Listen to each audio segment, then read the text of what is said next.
கர்த்தர் மேல் நம்பிக்கை வைத்து கர்த்தரை தன் நம்பிக்கையாக கொண்டிருக்கிற மனுஷன் பாக்கியவான் என்று எழுதப்பட்டிருக்கிற வேத வாக்கியத்திற்காக எங்கள் தேவாதி தேவனுக்கு கோடான கோடி ஸ்தோத்திரங்கள் உண்டாகட்டும்.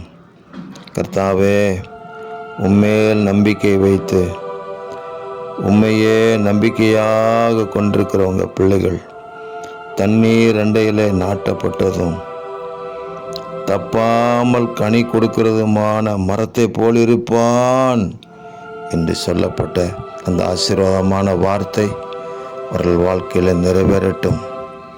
ஒவ்வொரு நாளும் கனி கொடுக்க உதவி செய்யுங்க. கிருபையுள்ள வாழ்க்கை வாழ கிருபை கொடுங்க. தேவரீருடைய கரம் அவங்க கூட இருக்கிறதை மற்றவர்கள் பார்க்கும்படி செய்யுங்க. உம்மை நம்புகிறவர்களுக்கும் மற்றவர்களுக்கும் உரிய வித்தியாசம் காணப்பட வேண்டும் என்று ஜெபிக்கிறோம். எங்கள் தேவனாகிய கர்த்தர் அப்படி செய்து ஆசீர்வதித்து அவர்களை செழித்தோங்க செய்வதற்காக நன்றி. கிறிஸ்து இயேசுவின் நாமத்திற்கென்று சாட்சிகளாக நிறுத்துவதற்காக ஸ்தோத்திரம். இரட்சகர் இயேசுவின் நாமத்தில் ஜெபிக்கிறோம் பிதாவே. ஆமேன், ஆமேன்.